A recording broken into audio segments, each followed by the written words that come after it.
Oh my God! Grabe.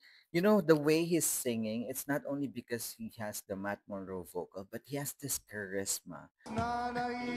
Oh my God! He can also create his own music because he have a very good vocals.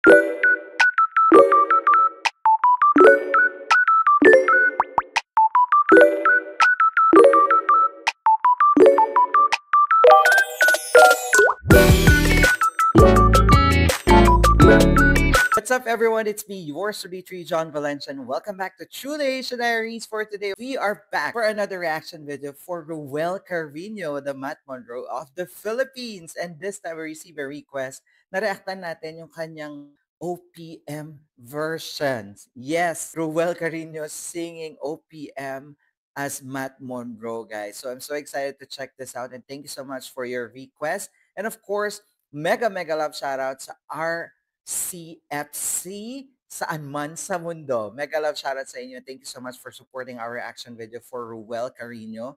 So I'm so excited for this. But before we proceed, guys, if you're new to the channel, please don't forget to like our video and also subscribe to Truly Asia Diaries. So what are we waiting for? Let's go. Check this out. All right, we are playing in 3, 2, 1, and Gusto nyo go. bang marinig uli si Ayan, Matt sa Monroe na Itbulaga kumanta ng pala OPM? to. Yes daw eh. Mamana, okay lang Clones ba? Open. OPM? Okay, narito na. Next Ito na, artist, the clone of the man with the golden voice, singing The OPM man this with a time, golden Matt voice. Monroe. Eh, Kumusta ka? kamusta ka? Okay sa kanila, hindi okay sa akin. Alam mo, may sense of humor talaga to si Ruel every time this is performing on stage. Oh my God! Oh my God! Oh my God, as Fernando Fo Jr., Ruel Carino po. Grabe, the sense of humor and how he performs, very entertaining as well. Ang cute. Tandang-tanda ko pa habang ako'y papalayo. Oh my God! Tingnan kita hanggang wala ka na. Grabe guys, no? Pero parang natural voice niya na to. This is how he sings naturally or may pagka Matt Monroe pa rin. You can comment down below guys what you can say about this. Kumusta ka? May ibang kislap ang iyong mata. Halata ng daigdig mo ngayon ay kay saya. Diba? Pasensya na kayo guys. I need to stop every now and then because kapag tinuloy-tuloy natin, hindi natin maa-upload ang video. Charis. Siguro ay nagmamahal ka na ng totoo. Siya ba'y katulad ko nung tayong dalawa? Grabe. You know, the way he's singing, it's not only because he has the Matt Monroe vocal, but he has this charisma.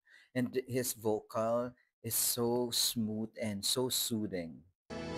O kahit tagal na ako'y nag-isip at naghintay, makita ka, mayakap at muli pang mahagkan.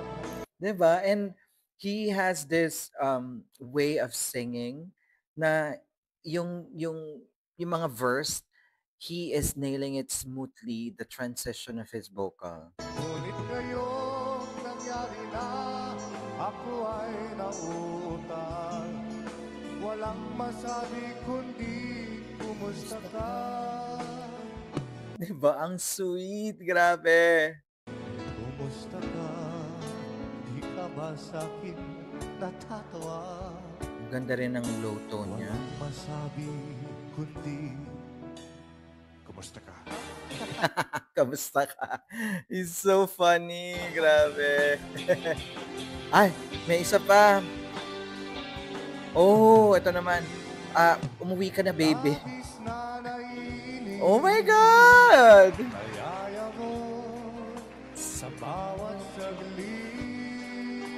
Oh, that is so cool. Like, parang giinuman lang tayo dito. Guys, asan ang beer? Kapag naalala ka, wala naman akong magawa. my God. His vocal fits as well, guys. Grabe. Umuwi ka na, baby. Maganyan pa Di siya. na ako sana'y nawala ka. Mahirap ang mag-isa. Grabe. Alam mo, like, this one is like not really old song, but medyo ano siya, mga Gen Zs pa rin naman kasi sikat to sa karaoke, 'di ba? So, sobrang he's nailing that part as well. At sa gabi na hanap kita, hanggang kailan ako maghihintay na makasama ka Si ate, oh. muli sa buhay kong puno ng paghirap. He is smoothly doing this version na parang ano na siya, natural voice na niya. Hindi na siya yung talagang Matt Monroe. But even if it's natural voice, ang ganda ng register. At tanging ikaw lang ang pumapawi sa mga luha, naglalagay ng ngiti sa mga labi. Oh. Umuwi ka na, baby.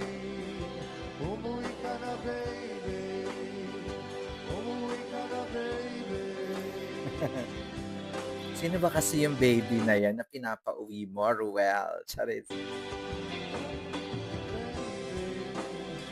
Umuwi ka na, baby. Umuwi ka na, baby. There you have it, guys. That is Ruel Carino singing OPM Classics. Grabe. Hindi na, tulad ng sinabi ko kanina, it's not really Matt Monroe vocal vibes. Parang natural voice niya na yun. And it's so good. Grabe. I hope that he can also record his own music, no? We're so excited for that. Na hindi lang puro Matt Monroe rendition yung gagawin ni Ruel, but he can also create his own music because he have a very good vocal. So nakaka-excite yan. May ganyan bang balita, guys? You can comment down below kung in process na ba na magkakaroon siya ng album, di ba? For his own music, or he can also start an album with Matt Monroe covers. But of course, we wanted to see him as his own artist as Ruel Carino as well. All right, that's our reaction for today. If you enjoyed this reaction video, please don't forget to give it a thumbs up. And if you're new to the channel, please do subscribe and hit the notification bell. Once again, my name is John. This is True Asia Diaries. I'll see you on my next one. Spread happiness, guys. Bye for now.